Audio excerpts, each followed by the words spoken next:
नमस्कार दोस्तों, स्वागत है आपका हमारे चैनल पर। दिल्ली के कालकाजी मंदिर में सेवादार योगेंद्र सिंह की हत्या के मामले में आपने बीजेपी सरकार की कड़ी आलोचना की है। पूर्व मुख्यमंत्री आतिशी और नेता अनिल झा ने सरकार की नाकामी पर हमला बोला। आतिशी ने कानून व्यवस्था की खराब स्थिति पर चिंता जताई और मुख्यमंत्री रेखा गुप्ता से इस्तीफा मांगा है। कल रात को कालकाजी मंदिर में कुछ गुंडों ने एक सेवादार को डंडों से, रॉड से पीट कर मार डाला। वो वीडियो दिल दहलाने वाला है, लेकिन ये दिल्ली की बिगड़ती हुई लॉ एंड ऑर्डर सिचुएशन का पहला उदाहरण नहीं है। आप कुछ ही दिनों में देखिए तो मैदान गढ़ी में कुछ हफ्ते पहले एक ट्रिपल मर्डर है।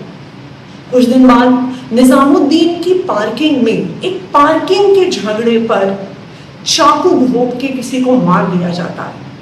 आईपी एक्सटेंशन में किसी आदमी का बैग छीन के कोई चोर उचक्का भाग रहा था, उसने रोकने की कोशिश की, उसका मर्डर हो जाता है। रोज रोज दिल्ली में ऐसी वारदातें हो रही हैं। जब गुंडे और सेवादार को डंडों से, रॉड से मार रहे थे, ये साफ था कि उनमें दिल्ली पुलिस का कोई भी खौफ नहीं है। क्यों?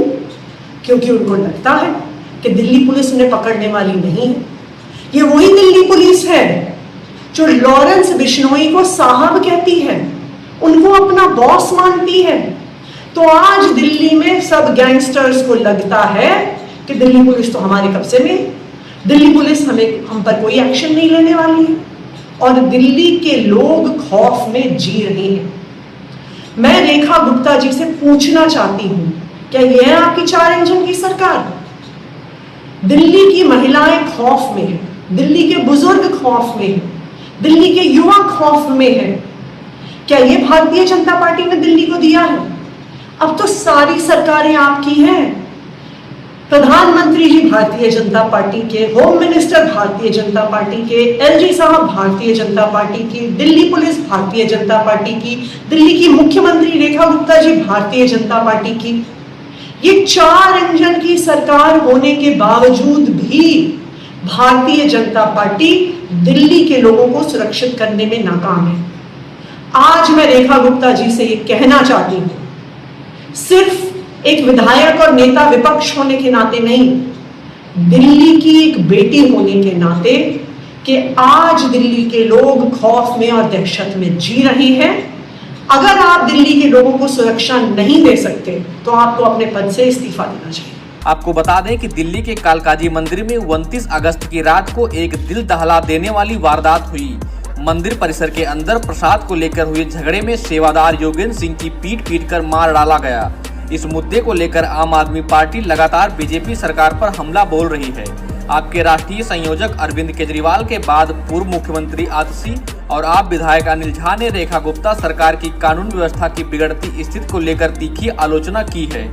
आपकी इंटेलिजेंस का फेलियर बिल्कुल सामने आता है और मैं इसके अंदर आपको जानकारी देना चाहता हूं। यह आस्था पर हमला है और यह पुलिस की नाकामी है।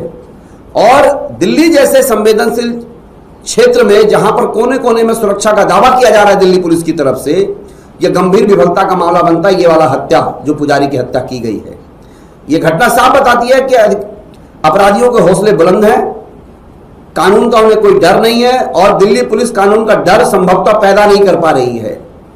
और दिल्ली पुलिस का रवैया देखिए, फर्जी मुकदमों पर लोगों को लपेटना, फर्जी मुकदमे लगाना, ईडी का गलत इस्तेमाल करना, उसकी चिंता नहीं है, निर्दोष व्यक्तियों को फंसाने का काम करना, बिगड़ती कानून व्यवस्था। पिछले कुछ वर्षों से दिल्ली में लूटपाट, चोरी, महिलाओं के साथ अत्याचार, बलात्कार जैसी घटनाएं लगातार बढ़ रही हैं दिल्ली के अंदर। आए दिन ये वारदातें बढ़ती जा रही हैं। राजधानी के सड़कों पर कानून व्यवस्था सिर्फ मुझे लगता है या तो ये कमरों में बैठ के कर लेते हैं या कागजों पर ही है। दिल्ली की ये स्थिति है, कई जगह पर रात्रि को 12-1 बजे कोई महिला अपनी कार पर भी जा रही हो तो वो सुरक्षित महसूस नहीं करती है। मैंने एक वीडियो देखी थी कि कुछ महिलाएं दिल्ली राज्य से बाहर कहीं भ्रमण कर रही थी, कह रही थी कि दिल्ली में रात्रि को हम 12-1 बजे 2 बजे अगर अकेले 2 बहनें या अकेली बहन कोई निकले तो इस कानून व्यवस्था के साथ वो सुरक्षित नहीं है। मुझे लगता है सरकार और पुलिस पर यह सवालिया निशान है। स्थिति नियंत्रण से बाहर हो रही है और जमीनी हकीकत, कानून व्यवस्था जो बिल्कुल बिगड़ रही है, उसको लेकर के दिल्ली पुलिस अनभिज्ञ है। मैं दिल्ली की जनता से कहना चाहता हूं, हम सबको मिलकर के इस कानून व्यवस्था जो बिगड़ी है, इनके खिलाफ एक होना है, एकत्र होकर इस कानून व्यवस्था की जो विफलता है उसके खिलाफ सरकार से लड़ने के लिए खड़ा रहना है। और भारतीय जनता पार्टी को धिक्कार है, उसकी सरकार को धिक्कार है कि वे एक अपराधी को, एक गैंगस्टर को जी करके संबोधन करते हैं।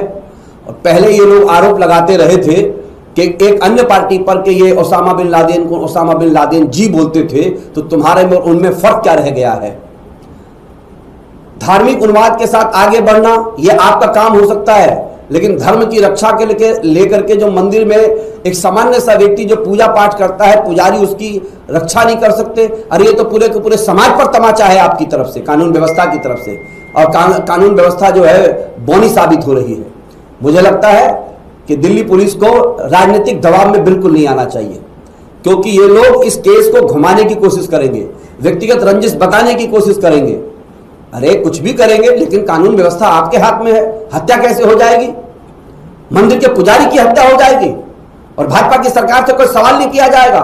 मुझे लगता है कि हम सबको मंदिर के पुजारी के न्याय के लिए खड़ा होना पड़ेगा और हम उनके साथ खड़े हुए हैं। और दिल्ली पुलिस की विफलता पर जो है हमें अत्यंत चिंता है और हम केंद्र सरकार को यही कहना चाहते हैं कि आप फेल हो रहे हैं। और इस कानून व्यवस्था के हिसाब से ना बॉर्डर पे हमारे नागरिक सुरक्षित हैं, ना देश की राजधानी में हमारे नागरिक सुरक्षित हैं।